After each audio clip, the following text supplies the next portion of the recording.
கர்நாடகாவில் கனமழை நீடித்து வருவதால் பல மாவட்டங்களுக்கு ரெட் அலர்ட் அறிவிக்கப்பட்டுள்ளதோடு முன்னெச்சரிக்கை நடவடிக்கையாக பள்ளி மற்றும் கல்லூரிகளுக்கு விடுமுறை அறிவிக்கப்பட்டுள்ளது. கர்நாடகா மாநிலத்தில் கடலோர மற்றும் மலைப்பகுதிகள் உட்பட பல்வேறு இடங்களில் கனமழை பெய்து வருகிறது. முக்கியமாக குடகில் மழை தீவிரமடைந்து பலத்த காற்று வீசி வருகிறது. குடகியில் ஆரஞ்சு அலர்ட் அறிவிக்கப்பட்டதை அடுத்து பள்ளிகளுக்கு விடுமுறை அறிவிக்கப்பட்டுள்ளது. மேலும் ஹாரங்கி ஆற்றுப்படுகையில் கனமழை பெய்து வருவதால் நீர்வரத்து கணிசமாக அதிகரித்து வருகிறது.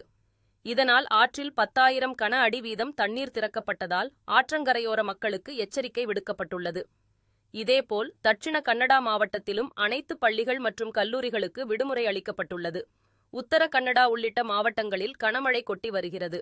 கடலோர மாவட்டங்களான தட்சிண கன்னடா, உடுப்பி, உத்தர கன்னடா மற்றும் மலைப்பகுதியில் உள்ள சிக்மகளூர், குடகு, ஷிமோகா ஆகிய பகுதிகளில் ரெட் அலர்ட் அறிவிக்கப்பட்டுள்ளது.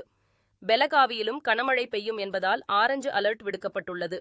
மேலும் பிதார், கடக், கொப்பல், ராய்ச்சூர், பெல்லாரி, ஹாசன் மற்றும் குடகு மாவட்டங்களுக்கு மஞ்சள் அலர்ட் அறிவிக்கப்பட்டுள்ளது.